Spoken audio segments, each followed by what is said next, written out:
اس ڈرامے کے next episode میں آپ دیکھیں گے کہ اب ساحل کے والد سراج صاحب کو اس بات پہ بہت زیادہ پریشانی ہو رہی ہے کہ ان کا بیٹا جیل میں سلاخوں کے پیچھے کیوں ہے، حتیٰ کہ ان کے بیٹے کی ساری کارستانی کے بارے میں تو وہ پہلے سے ہی جانتے تھے اور ان کو تو بس اپنے بیٹے کے آنسو ہی نظر آ رہے ہیں۔ جس طرح کی حرکتیں وہ لڑکیوں کے ساتھ کرتا چلا آ رہا تھا، ان کو اس بات کا کوئی بھی پچھتاوا نہیں اور نہ ہی اس بات کا احساس ہے کہ بیچاری زیبا نے اپنی ماں تک کو کھو دیا ہے۔ عزت کی بات تو بعد میں کی جائے، کیونکہ یہ بھیڑیا نما انسان بہت ساری لڑکیوں کی زندگی کو تباہ و برباد کر چکا ہے اور اب عدالتی فیصلے کے بعد زیبا تو باعزت بری ہو چکی ہے۔ لیکن تب سے سراج صاحب کی یہ بھرپور کوشش ہے کہ کسی طرح وہ طاہر کی طرح نئے انسپیکٹر کو بھی خرید لے، لیکن اس کے انکار کے بعد تو اب سراج صاحب کو اس بات کے اوپر بہت زیادہ پریشانی ہو رہی تھی کہ کس طرح وہ اپنے بیٹے کو سلاخوں کے پیچھے سے واپس اپنی دنیا میں لائے،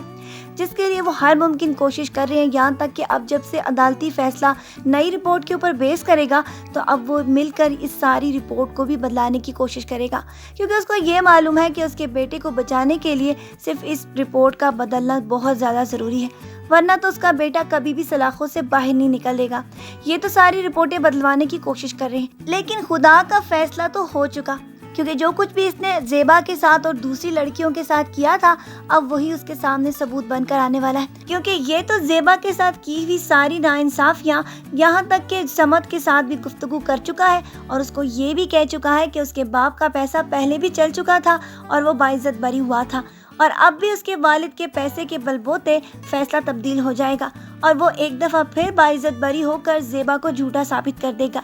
اس کو کیا معلوم کہ اس کی ساری یہ ساری باتیں ایک کانسٹیبل ریکارڈ کر رہا ہے، اور اس کے بعد وہی ثبوت بن کر اس کے سامنے عدالت میں پیش کر کے اس کو یہ ثابت کر دے گا کہ جتنا یہ اوور سمارٹ بنتا تھا اتنا زیادہ بے وقوف بھی ہے، حتیٰ کہ یہ ساری باتیں اس کو ایک دفعہ پھر سے اس عدالت کے کٹہرے میں ذلیل اور رسوا کرنے والی ہیں۔ آپ کے خیال میں اس کی کیا سزا ہونی چاہیے؟ اپنی رائے سے ہمیں ضرور آگاہ کیجیے گا اور اینڈ میں میچ کریں گے کہ آیا رائٹر بھی ہمارے مطابق اسے سزا دیتا ہے یا نہیں۔